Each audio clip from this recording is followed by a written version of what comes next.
સૌરાષ્ટ્રમાં અનેક વખત સરકારી કચેરીઓને બોમ્બથી ઉડાવી દેવાની ધમકીઓ મળતી હોય છે, ત્યારે રાજકોટ શહેરમાં આવેલ પાસપોર્ટ ઓફિસમાં 8 દિવસ પહેલાં પણ બોમ્બથી ઉડાવી દેવાની ઈમેલ મારફત ધમકી મળી હતી. ત્યારબાદ આજે ફરી એક વખત ઉડાડી દેવાની ધમકી મળતા ખળબળાટ છે. હાલ પાસપોર્ટ ઓફિસ ખાતે ક્રાઇમ બ્રાન્ચ સહિતની ટીમો દ્વારા તપાસનો ધમધમાટ શરૂ કરવામાં આવ્યો છે. જો કે તપાસ દરમિયાન હજુ સુધી કોઈ શંકાસ્પદ વસ્તુ મળી નથી.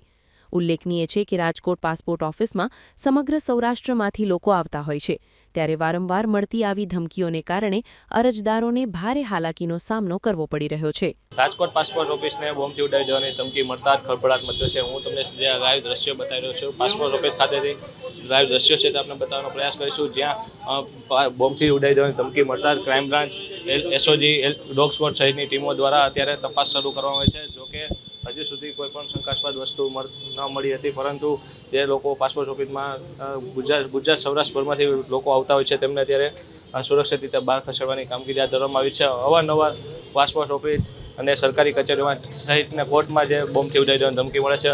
શું નામ તમારું? બશીરભાઈ. બોમ્બની ધમકી મળી છે, શું હકીકત છે? તમને અંદર હતા કે બહાર હતા? અમે બહાર હતા, અમારો હજી નંબર આવેલો નથી, આવવાનો હતો અને પોલીસ ખાતું ને બધું આવ્યું એટલે બધાને બહાર કાઢ્યા હતા. અમે બી બહાર જ ત્યારે ઊભા, અત્યારે અમે બી હેરાન છીએ. બરાબર, અત્યારે બધી સ્પોટની બધી ત્યાં ચેકિંગ ચાલુ છે. ક્યાં ગામથી આવ્યા તમે? મેં જાફરાબાદથી આવ્યો. તમે હેરાન થાવ છો અહીંયા એવું લાગે છે આપને? હા, બહુ હેરાન થઈએ છીએ, કેમ કે અમારે આવીએ ત્યારે ત્યાંથી 5-6 કલાકનો રસ્તો છે અને એ પછી અહીંથી અમે જાશું તો 5-6 કલાક, એટલે અમારે સાંજ પડી જશે. સવારે 5 વાગ્યાના અમે નીકળીએ છીએ.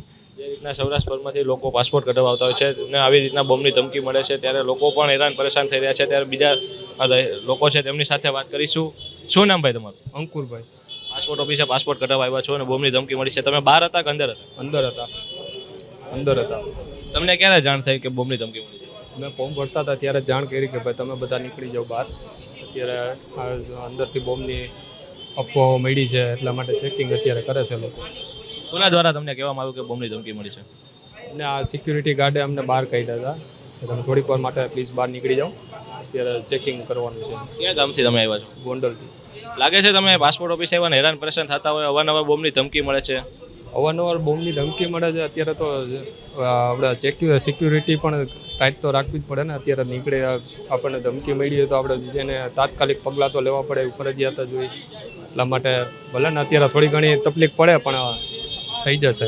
આ ગોંડલ અને સૌરાષ્ટ્રભરમાંથી લોકો છે તે પાસપોર્ટ કઢાવવા આવતા હોય છે. બોમ્બની ધમકી મળતા જ લોકો છે તે હેરાન પરેશાન થઈ રહ્યા છે અને બોમ્બની ધમકી મળતા જ લોકોને સુરક્ષિત રીતે બહાર કાઢવામાં આવ્યા છે. જોકે અવારનવાર સરકારી કચેરી અને કોર્ટને ધમકી મળે છે, તેને લઈને પોલીસ પણ સતર્ક બની છે. વધુ એક વખત બોમ્બની ધમકી મળતા જ ખળભળાટ મચ્યો છે. કેમેરામેન દર્શન વાડોલિયા સાથે કરણ જોગર, અબતક ચેનલ, રાજકોટ.